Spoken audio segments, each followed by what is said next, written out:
nyonso bolinga kolanda culture africaine olanda biso na Canal Congo TV okozala dessus te. Se quer saber cultura africana, segue-nos em Canal Congo TV.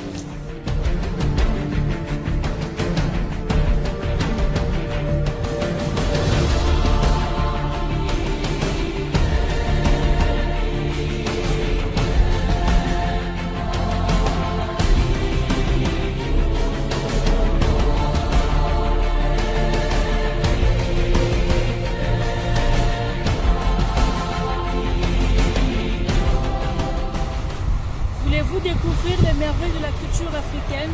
Suivez-nous sur Canal Congo TV. Vous ne serez pas déçus.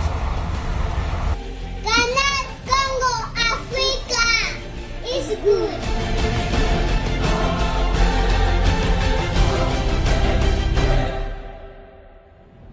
Bino bana Kinshasa, mbote na bino bana Brazzaville, mbote na bino bana Angola, mbote na bino bana Poto, bana ya Moké Mobimba, boza tellement ebélé, boza la confiance na Canal Congo TV où ezali chaîne na bino préférée à YouTube, une chaîne crédible où ezalaka toujours sur terrain pour nous remettre la bino ba information vraie, sûre et crédible. Alors le lot to banzaki était to kota vraiment na Muzindo. Il y a un problème qui a dérangé la population, particulièrement il y a Delveaux, dans la commune, il y a Ngalema. Vous voyez que Ngalema est menacé par l'érosion. Et les autres qui sont sur le terrain, dans les boulous, ils sont menacés par Delveaux. Batu Ebele, Basili, Kowa. La famille Ebele et s'est retrouvée sans abri. Et s'est retrouvé sans parcelle tout simplement parce que monaki Ndaku na bango ekenda na libulu. Libulu oyo eza place nini. Bandeko boyebi Kinshasa, bandeko bo vanda na Ngalema to bay boleka na commune wana Ngalema particulièrement na Delveaux, bo mona ke soki bozui route de Matadi. Bo uti na C lokola Kintambo magasin bozo kende UPN au commune avenue babengi Lalu. Soko kitwana eza avenue moko oyo eza vraiment fréquenté. Eza pe asphalté. Ce que j'ai en haut, kita, ne okoya ko se retrouver na quelque part car on a Delveaux, les boulous et bandits. Les boulous oyo, eza moulaï ya ko sakanate. Et kata avenue oyo ya lalu et bimarati na selembao. Mais nenge bozo mona ba image oyo tozo la sabino, les boulous ane katani. Juste na partie où ba bengi présidence. Tant aux coma, na avenue la lozo kita au monde na avenue quartier mo bengi présidence. Donc côté wana li boule za rozaranate, bo mona ba image ya makambeleki na kati ya libulu wana. Batu ebele ndo tozo bazo vivre, bazo risquer même ceux qui mboule bandi. Peut-être pas perdre milimo na bango. Mais révélation mo resalemi na kati ya émission oyo Mikuwa ya Batu et bimara même na kati ya libulu pour dire que Batu belé bakundama na kati ya libulu oyo. Tant to solo la boye. Kuna bomo na même poste ya la police eza pembeni wana. Poste ya la police et nazo banga même que mbula soki ye makasi même poste on a la police ko kende. Via ba policier eza en danger. Donc bandeko batali pona koloba à quel point Batu baza ko diriger biso baza buter na ba problème oyo bango moko pe bazoko ko résoudre te. Omona ba batunde bazo boka matiti pona ko luka ko stopper libulu bango bazo boka matiti. Donc ça vraiment difficile maintenant on proposer bino botala ba image oyo to mekaki ko filmer encore une fois na ba bisika hein oyo libulu ngo za ko beta pe batu misusu balobaki par rapport ya libulu na misusu balingaki ba mona na misusu ba mona na kiti boyoka bason pe boyoka misusu balobaki na proposer bino botala non image oyo. Maman, il y a la lutte, ça combien la bonne érosion. Dans la réunion, les noms n'a pas qu'on a 17h. Les vénèbres to marcher pour l'érosion.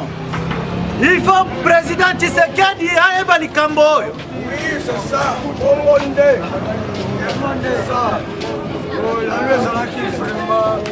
Dans la bossa président Tshisekedi mokonzi ya mboka. Atinde la biso ba chinois baya kosilisa musala babandaki le 29 toko marché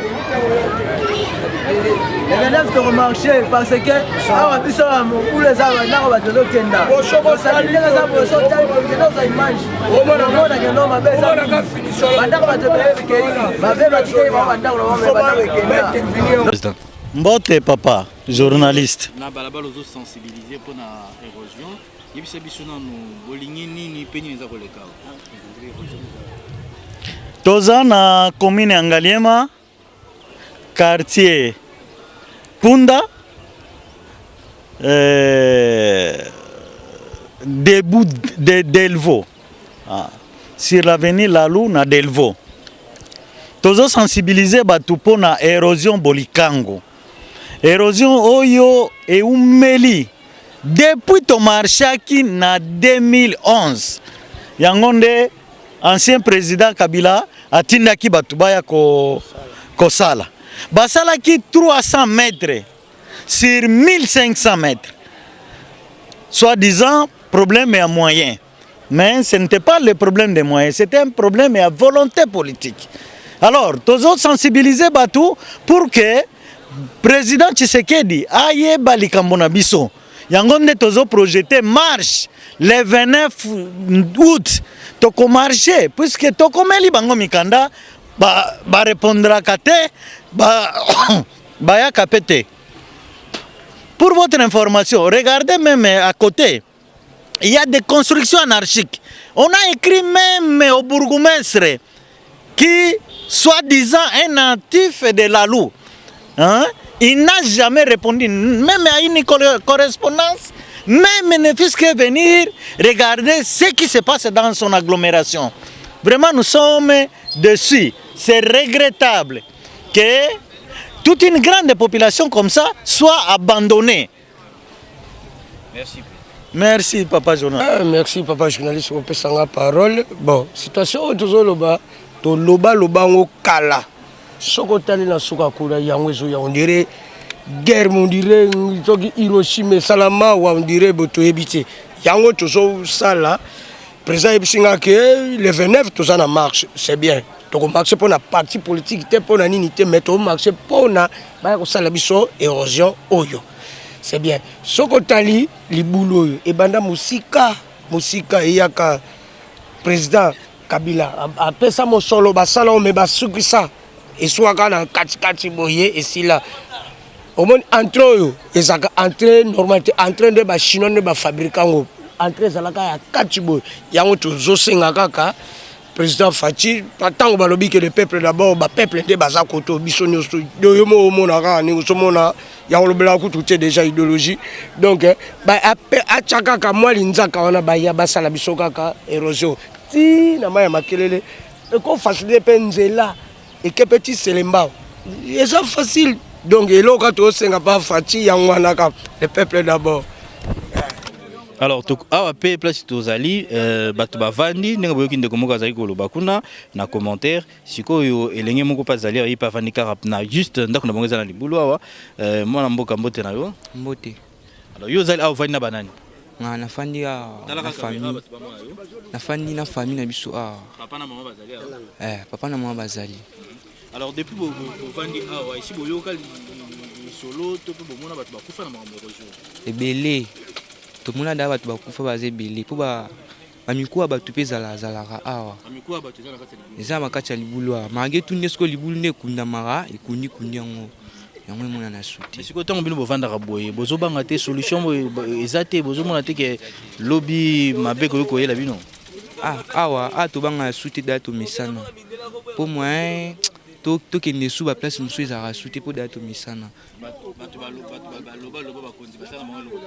Toloba kutu plusieurs fois kutu bakonzi basala iloti. Toloba tolemba. Ba caméra kutu ya ebele. Mais yo zota la caméra tozo banga ni. Ozo boya ba mona o? Teloti. Folo baloba moko na président Félix Azolanda yo. Elo tala caméra ta mozo. Elo na lobaka na président kaka a soutenir à Delveaux. Pour Delveaux awa moyen te mabulu kaka banda ku combien de fois ekiti a. Tonyo kwama.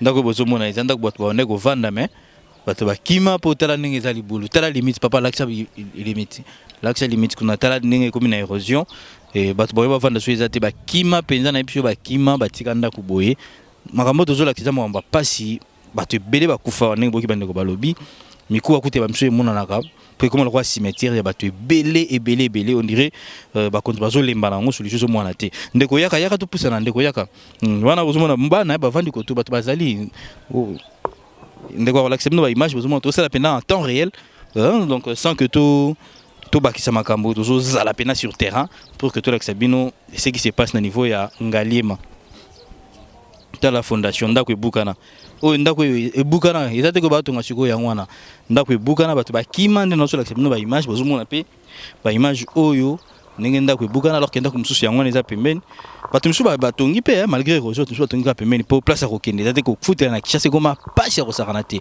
botala avec quel risque bandeko na bazo vanda na ngambo kuna bozomona ya Erosion Ndaku eza pembeni wana donc alors que mabelo wana ebukana même soki mbule betite mabelo zo bukana yango moko mais population yebite kende wapi ba pesa bango place te o ba kokende pour que ba vanda yango na bango ba yeba milukeli ba place ba misika mususu bozomona eza ba mapango te bakima mutu mususu ya tongi ya tianga pour vanda posika kokende ezate avec beaucoup de risques donc tant que nous avons une situation où il pas chez un homme qui a beleza ya na Congo pour la population congolaise parce que quand la nenga makambo les kaboye je vous dis chaque jour milelo na milelo a on a butu soko leki batumso bazo banga sécurité bozomo banda ko wana batum bakima batika yango pemeni wana ndako ya frère Menkanu ezalaki wana frère Menkanu banda vanda quelque part wana akima atikima parce que érosion moi c'est autre mesate.